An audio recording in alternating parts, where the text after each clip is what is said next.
426장 부릅니다.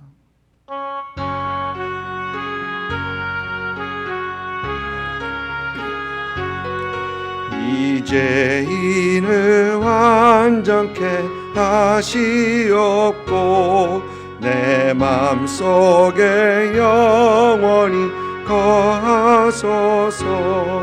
죄 가운데 빠졌던 몸과 마음을 있는 보다 너에게 하옵소서. 눈보다 더욱 이어지게 곧 씻어서 정결케 하옵소서. 아멘. 아멘. 시편 80편 1절부터 19절까지입니다. 시편 80편 1절부터 19절까지 우리 같이 한 목소리를 읽습니다. 요셉을 양떼같이 인도하시는 이스라엘의 목자여 귀를 기울이소서. 그룹 사이에 자정하신 이여 빛을 비추소서. 에브라임과 베냐민과 므낫세 앞에서 주의 능력을 나타내사 우리를 구원하러 오소서. 하나님이여 우리를 돌이키시고 주의 얼굴빛을 비추사 우리가 구원을 얻게 하소서. 만군의 하나님 여호와여 주의 백성의 기도에 대하여 어느 때까지 노하시리이까. 주께서 그들에게 눈물의 양식을 먹이시며 많은 눈물을 마시게 하셨나이다. 우리를 우리 이웃에게 다툼거리가 되게 하시니 우리 원수들이 서로 비웃나이다. 만군의 하나님이여 우리를 회복하여 주시고 주의 얼굴에 광채를 비추사 우리가 구원을 얻게 하소서. 주께서 한 포도나무를 애굽에서 가져다가 민족들을 쫓아내시고 그것을 심으셨나이다. 주께서 그 앞서 가꾸셨으므로 그 뿌리가 깊이 박혀서 땅에 가득하며 그 그늘이 산을 가리고 그 가지는 하나님의 백향목 같으며 그 가지가 바닥까지 뻗고 넝쿨이 강까지 미쳤거늘. 주께서 어찌하여 그 담을 허시사 길을 가는 모든 이들이 그것을 따게 하셨나이까. 숲속의 멧돼지들이 상해하며 들짐승들이 먹나이다. 만군의 하나님이여 구하옵나니 돌아오소서. 하늘에서 굽어보시고 이 포도나무를 돌보소서. 주의 오른손으로 심으신 줄기요 줄 위하여 힘있게 하신 가지니이다. 그것이 불타고 배임을 당하며 주의 면책으로 말미암아 멸망하오니 주의 오른쪽에 있는 자 곧 주를 위하여 힘있게 하시는 인자에게 주의 손을 얹으소서.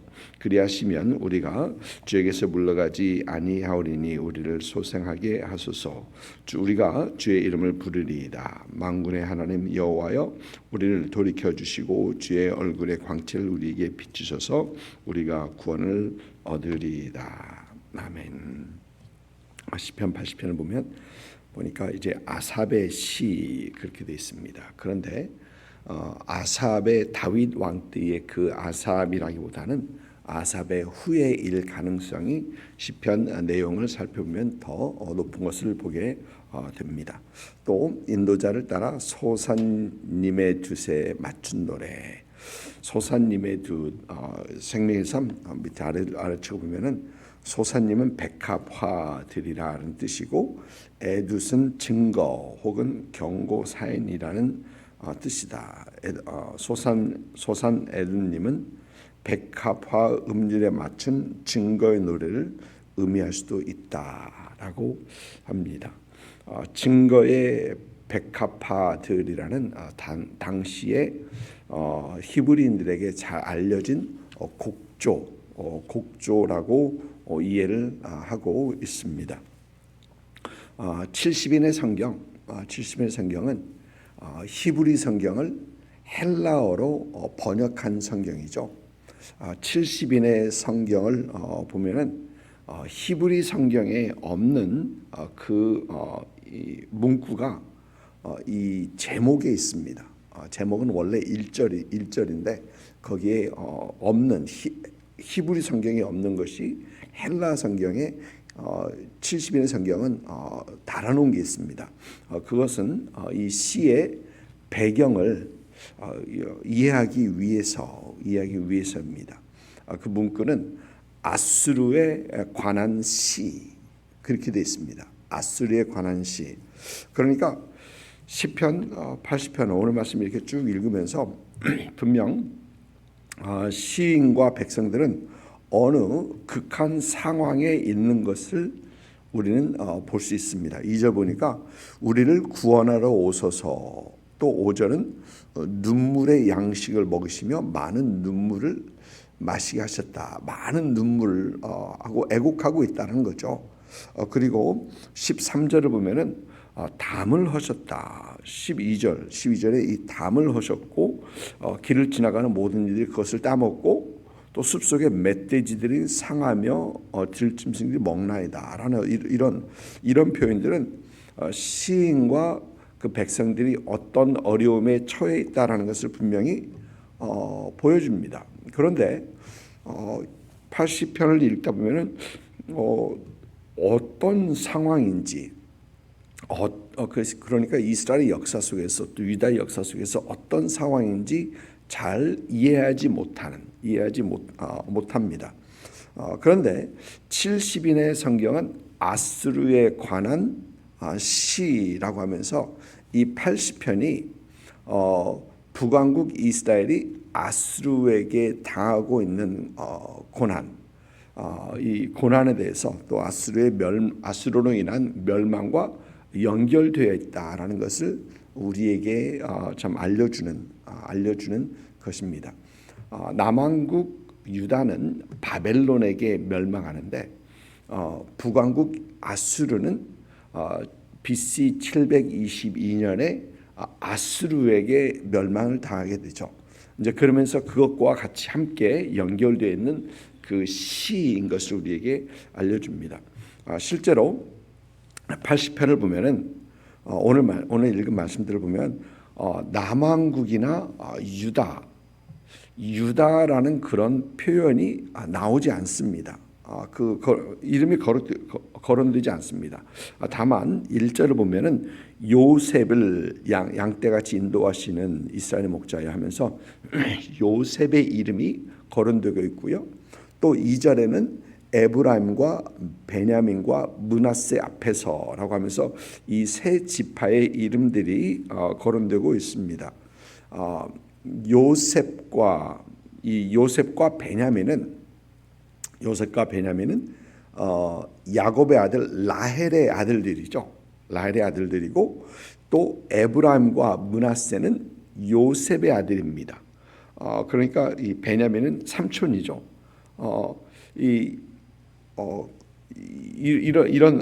이렇습니다. 또 이들은 이 광야에서 12지파가 세 지파씩 동남서북해서 이렇게 진군을 하죠. 세 지파씩 짜여서 진군을 하는데 이 세 지파는 성막의 뒤쪽에 함께 배치되어 있던 그 지파입니다.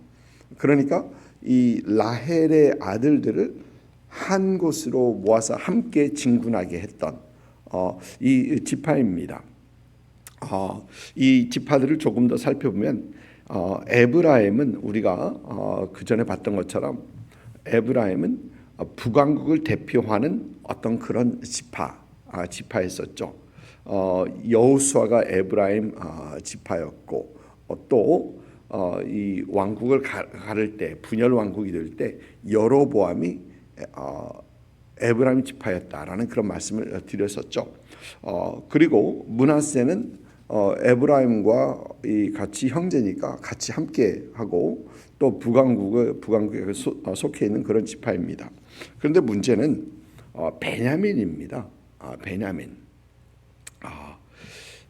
이스라엘의 멸망을 아수르로 인한 이스라엘의 멸망을 말하면서 왜 베냐민이 거기서 나오느냐?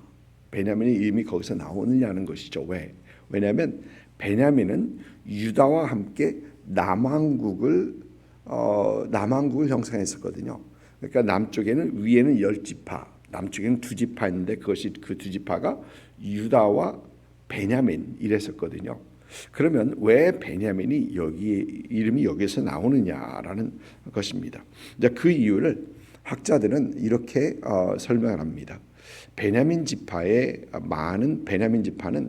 실제로 유다와 함께 한 것이 맞습니다. 남하고 유다를 함께하고 있는 지파가 맞습니다. 그런데 남쪽에 있는 유다 지파와 함께하고 있는 그 베냐민 지파는 예루살렘 중심으로 있었던 그 베냐민 지파들은 기득권에 속한 지파 사람들이었었고, 다른 많은 베냐민 지파의 많은 사람들은 다른 곳에, 그러니까 베델, 길갈, 여리고 이런 곳에서 있었던, 그러니까 이 베냐민 지파가 기득권과 보통 사람 이렇게 많이 나누어서 기득권은 예루살렘과 함께 유다 지파와 함께 있었고, 다른 사람들은 이 북왕국에 있는 베델, 여리고, 길갈 이런 곳은 북왕국에 있어요. 북쪽에 있었거든요. 그러니까 그쪽에 있었다라는 것입니다. 이제 그러면서 이 베델이 망하면서, 이스라엘이 망하면서 그들을 함께 북왕국 이스라엘과 함께 망했다라는 것입니다. 오늘 말씀에서 이렇게 좀 이해하기 위해서 좀 길게 설명을 했습니다.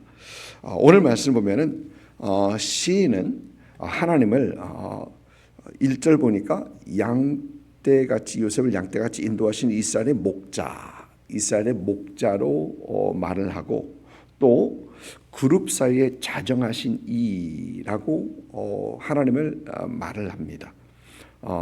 하나님께서는 그들을 인도하시는 목자일 뿐만 아니라 그룹 사이에 자정하신 이라는 것은 하나님이라는 것입니다. 하나님이시고 또 그 주권을 가진, 하나님의 주권을 인정하는 어떤 그런 내용입니다. 이제 그러면서 또 이스라엘은 포도로 비유를 합니다. 주께서 한 포도나무를 애굽에서 가져다가 민족을 쫓아내고 그것을 심으셨다. 그러니까 여기서 포도나무를 애굽에서 가져다가라는 얘기는 출애굽을 얘기하는 거죠. 또 그것을 심으셨다라는 것은 가나안 땅에 정착하는 걸 얘기하는 것이죠. 하나님께서는 출애굽을 시키게 하시고, 그리고 가나안 땅에 정착시키게 하시고, 또 하나님께서는 그들을 축복하시는데 강한 민족으로 삼으셨다 보니까 주께서 그 앞서 가꾸셨고 그 뿌리가 깊이 박혀서 땅에 가득하였다. 그 그늘이 산들을 가지고 가지는 하나님의 백양목 같았다. 얼마나 강하게, 물론 시적인 어떤 내용이긴 합니다. 하나님께서 강하게 하셨다는 것을 포도넝쿨이 백양목 같이 되게 하셨다. 아무리 포도나무가 강해진들 백양목 같이 되지는 않죠. 그러나 하나님께서는 그 정도로 이스라엘을 출애굽시키시고 가나안 땅에 정착시키시고 하나님께 축복하셔서 강한 나라로 세우셨다라는 겁니다. 얼마나 강했는가는 11절 보니까 그 가지가 바다까지 뻗고, 여기서 말하는 바다는 지중해를 얘기하는 거죠. 지중해를 얘기합니다. 또 넝쿨이 강까지 미쳤거늘, 이 강은 요단강이 아니라 유브라데 강입니다. 그러니까 저쪽 굉장히 동쪽에 있는 유브라데 강까지 그 영향력이 미쳤다라는 것을 얘기를 합니다. 그러니까 하나님께서 얼마나 축복하셨는지 강에서부터 바다까지 하나님께서 영향력을 미치게 하셨다라는 것입니다. 참고로 얼마 전 굉장히 유행했던 그런 말들이 이스라엘과 이 가자, 어떤 하마스의 어떤 전쟁 전부터 있었던 얘기죠. 그 얘기 중에 반 이스라엘, 프로 팔레스타인 사람들이 하는 얘기가 from the river to the sea, 강에서부터 바다까지라는 그런 문구를 많이 내세우고 외치고 그랬었습니다. From the river to the sea, 유대인들을 다 없애라라는 어떤 그런 문구였거든요. 사실 그 얘기가. 그러면 유대인들을 완전히 멸살시키자라는 어떤 그런 내용이 있었습니다. 그래서 그거에 대해서 많은 젊은이들은 알지도 못하면서 From the river to the sea 하면서 외치고 먼저 그러고 다녔던 것을 보는데 오늘 말씀에서는 그게 아닙니다. 하나님께서 이스라엘을 축복하셔서 지중해에서부터 유브라데까지 그 영향력을 행사하게 하셨던 것이다. 그런데 하나님께서는 하나님을 따르지 않는 북왕국 이스라엘을 하나님의 말씀에 순종하지 않고 우상 숭배를 하는 이스라엘을 하나님께서는 보니까 아수르의 손에 넘기십니다. 아수르를 통하여서 하나님께서는 북왕국 이스라엘을 칩니다.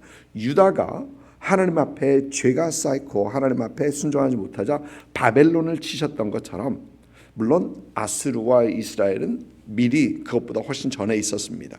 그래서 하나님께서 그들을 치십니다. 그리고 이스라엘은 비참해지는데 오늘 말씀 12절을 보니까 담을 헐었다. 담을 헐어서 길을 지나가는 모든 이들이 그것을 따게 하셨다라고 합니다. 담이 헐어지니까 그 포도 이스라엘을 자꾸 집적집적 거리는 겁니다. 그러니까 주위 나라들을 통해서 그들을 자꾸 공격하게 하셨다는 얘기죠. 또 숲속의 멧돼지들이 상하며 들짐승들이 먹나이다. 그들이 황폐해지는 어떤 그런 모습을 보게 됩니다. 또 16절을 보니까 16절을 보면 그것이 불타고 뱀을 당하고 쥐의 면책으로 말미암아 멸망한다. 지금 시적으로 물론 표현하는 어떤 그런 내용이라지만 불타고 뱀을 당하고 멸망을 당했다. 아수르가 이스라엘을 공격하여서 이스라엘이 처해 있는 극한 상황을 지금 시적으로 이렇게 쭉 설명을 하는 것입니다. 이런 상황 속에서 이제 시인은 하나님을 찾습니다. 하나님께 간구합니다. 그들을 떠난 하나님에게로부터 돌아오라고 합니다. 돌아오라고 합니다. 그리고 결단을 하는데 18절을 보니까 그리하시면 우리가 주에게서 물러가지 아니하오리니 하나님에게서 멀어지지 않겠다라는 겁니다. 지금까지는 하나님께서 멀어져서 하나님께서 그들을 책망하시고 심판하시는데 하나님께서 그들을 구원하시면 그들이 다시는 하나님께로 멀어지지 않겠다라는 얘기고 또 우리가 주의 이름을 부르리이다. 하나님께 간구하고 하나님을 예배하고 하나님을 섬기겠다라고 하는 것입니다. 오늘 말씀 보면은 참 하나님 앞에 하나님의 은혜 가운데 그들이 출애굽을 하고 가나안 땅에 정착을 하고 하나님께서 큰 복을 주신 강하게 하신 그 민족이 하나님의 은혜를 잊고 그들이 하나님을 멀리하다 보니까 당하고 있는 그 고난. 그러나 그들이 여전히 하나님의 은혜를 기억하면서 이제는 모든 것이 하나님의 은혜였습니다. 다시 하나님을 구하고자 하는 사실 하나님께서는 이스라엘을 다시 세우지 않습니다. 유다를 하나님께서는 다시 유다는 포로로 갔다가 다시 하나님께 귀환하게 하시고 다시 세우신데 이스라엘은 그렇게 하지 않으십니다. 은혜를 잊은 사람들의 어떤 그런 최후의 멸망을 우리는 보게 됩니다. 여러분 우리는 하나님의 은혜로 살아가는 사람들입니다. 모든 것이 평안할 때 모든 것이 잘 되고 우리가 그 복을 누릴 때 우리가 기억해야 되는 것은 이 모든 것은 하나님의 은혜다. 하나님의 은혜로 지금 이렇게 살아가고 있는 것임을 우리는 기억해야 합니다. 그리고 상황이 좋지 않을 때도 우리가 힘들고 어려울 때도 우리가 더욱 기억해야 되는 것은 하나님의 은혜만이 우리를 그 상황에서 다시 벗어날 수 있게 한다라는 것입니다. 지금까지의 하나님의 은혜요, 앞으로도 하나님의 은혜요, 모든 것이 하나님의 은혜로 살아가는 것입니다. 여러분 우리가 평안하다. 어떤 사람은 평안을 자신의 힘과 자신의 능력, 자신의 수고의 결과로 생각을 합니다. 뭐 그럴 수도 있겠습니다만 그러나 여러분, 믿는 사람들은 우리가 평안하고 우리가 누리는 이 모든 것은 하나님의 은혜인 것을 우리는 분명히 기억해야 합니다. 지금까지 지내온 것도 하나님의 은혜요. 지금의 어려움에서 우리를 건져내시고 우리를 복된 사람으로 세워가는 것도 하나님의 은혜인 것을 우리는 기억하면서 은혜가 없이는 살아가지 못하는 그런 사람들을 우리는 분명 기억하고 참 고백하고 하나님의 은혜를 더 참 강구하는 그런 우리가 되어야 되겠다라는 것입니다. 이렇게 하나님의 은혜로 살아가시는 여러분들 있기를 주님의 이름으로 축복을 드립니다. 기도하겠습니다.